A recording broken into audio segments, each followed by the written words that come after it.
मैं हूं आपका होस्ट राजा फैज सुल्तान। मैं इस वक्त कायरो में हिराम मिस्र पिरामिड में खड़ा हूं और मेरे साथ हैं सीनियर जर्नलिस्ट वजाहत अली खान साहब। वजाहत अली खान साहब, आप जिस जगह पर खड़े हैं इसके हवाले से आप क्या कहना चाहेंगे? शुक्रिया राजा साहब। ये हिराम मिस्र हैं जिनके बारे में हम बचपन से सुनते थे, किताबों में पढ़ा भी, और सारी ज़िंदगी इस बात की जुस्तजू करते रहे और सोचते रहे कि कभी हम इस जगह पे आएंगे। तो आज हम वाकई कायरो में इस जगह पे खड़े हैं जो हज़ारों साल की रवायत का अमीन है। ये जो पिरामिड आप देख रहे हैं, इस जैसे और भी बहुत से हैं, और ये फ़िरौन जो थे उन्होंने उस ज़माने में बनाए थे। कह लें कि 2-3 हज़ार BC या 5,000 साल पहले या उससे भी कुछ पहले ये पिरामिड बनाए गए थे। और आज की जो जदीद साइंस है, कि वो भी ये सोच रहे हैं कि ये किस तरह इतने बड़े बड़े पत्थर, क्योंकि तब तो ना तो क्रेन्स थी ना कोई जदीद आलात थे जिनकी मदद से इतने ऊपर उठा के, और इतने बड़े बड़े ये पत्थर हैं आप देख सकते हैं। और बिल्कुल सदाइयाँ, इनके जो कोने हैं चारों कोने एक जैसे हैं। और आज की साइंस हैरान और परेशान है कि ये किस तरह से ये बनाए गए। फ़िरौन के ज़माने में, फ़िरौनों के ज़माने में, जो आसानी से मैं कह लूँ, फ़िरौनों के ज़माने में इतने आलात भी नहीं थे, इतनी जदीद साइंस भी नहीं थी, और लेकिन वो बादशाह थे, और ग़ुलामी भी आम यकीनन तब होगी। और उन्होंने हज़ारों लाखों मज़दूरों को यहाँ पे लगा के साल हर साल की मेहनत से ये तैयार किए। और इनका मकसद क्या था? इसके अंदर जो खुदाइयाँ हुई हैं आज तक, उससे हमें पता चलता है कि जो रऊसा थे, जो अमीर लोग थे या बादशाह थे, इनमें रवाज था मम्मीफिकेशन का। जब कोई मर जाता था तो उसको मम्मीफाइड करते थे, और वो भी आज तक हैरानकुन चीज़ें हैं कि वो कौन सी वो महलूल लगाते थे, कौन सी चीज़ें थी जिनकी वजह से आज तक वो ममीज़ जो हैं वो महफूज रही हैं। और इनके अंदर भी इस तरह के हराम छोटे भी हैं, कुछ बड़े भी हैं। इसके अंदर भी होंगे, इनके अंदर भी कहीं जाके टनल्स में आगे कुछ कमरे बनाते थे। और इनका ये अकीदा था कि ये हमारे जो मर गए हैं लोग, ये कभी फिर भी जिंदा होंगे।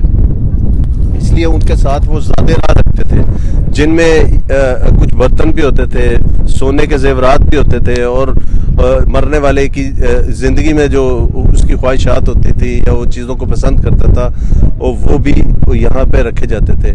तो आज हम यहाँ पे मौजूद हैं। ये हमारी खुशकिस्मती है कि हम लंदन से यहाँ पे आए और हमने एक दफ़ा ये हराम देख लिया। ये अजूबा है दुनिया का। जी, जैसा कि वजाहत अली खान साहब ने कहा है कि ये एक अजूबा है, और मैं ये देख रहा हूँ कि इतनी सख्त गर्मी है, और लोग इतनी दूर दूर से आके लोग इसको देख रहे हैं। और ये इन्होंने बताया कि हज़ारों साल ये पहले के ये बनाई हुई है।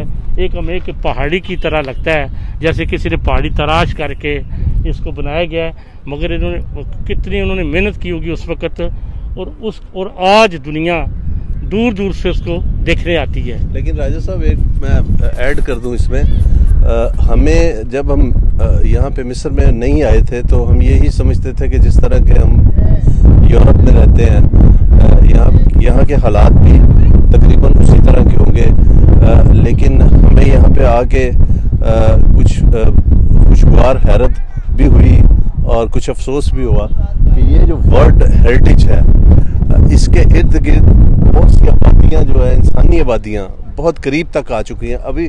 अब हम आ रहे थे तो हमने देखा कि यहाँ पे फ्लैट्स बन रहे हैं, यहाँ पे होटल्स बन रहे हैं, नई रोड्स बन रही हैं, और गरीबों की बस्तियाँ भी आबाद हैं।